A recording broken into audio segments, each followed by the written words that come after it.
Hello, physical education students. We are in week 3. We are going to continue with our high intensity interval training. Differences this week is you get to choose your own workout for the week. But we're going to review first about what high intensity interval training is since you had a long holiday break. Hopefully everybody had a good break from that. High intensity interval training is a technique which you give all out 100% effort through quick intense bursts of exercise followed by short active recovery periods. So make sure you get your heart rate up, get going in less time. Of course, high intensity interval training increases your metabolism. It's quick and convenient, and no equipment is necessary. Our workout today, like I said before, is you're going to get creative. Today, you get to build your own cardio session. This will be our last cardio session of the quarter. We will be starting muscular strength next week. So today, you're going to use your bank of exercises listed below. So you have all of the ones from the Derby.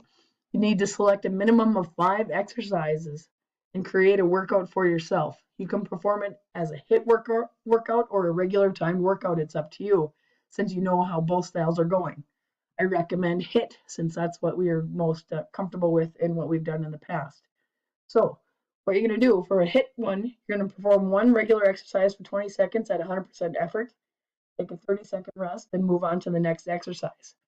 After the last exercise, take a 90-second rest and repeat.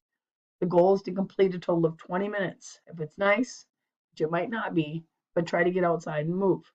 So again, go hard as you can for 20 seconds, take a break. 20 for hard, then take a break for 30 seconds. And you want 5 exercises. If you decide to do a regular exercise, perform all these exercises one after the other for 20 reps at a moderate pace. After the last exercise, take a 30-second rest, then repeat. The goal is to complete a total of 15 minutes. If it's a nice day outside, again, try to get out and move. So it's your choice whether you're going to do a HIIT, high intensity interval training, or a regular workout. Okay, so your options are, we have hop, heel clicks, toe taps, jumps, burpees, butt kicks, high knees, jumping jacks, climbers, lunges, hops, skiers, half jacks, burpees, heel jacks, hops, march jacks, and knee to elbow. Again, you can click on any of these and that will take you to that Derby link where you can see what those specific activities look like. And remember to fill out your reflection. Next week, we are starting on muscular strength. Have a good weekend.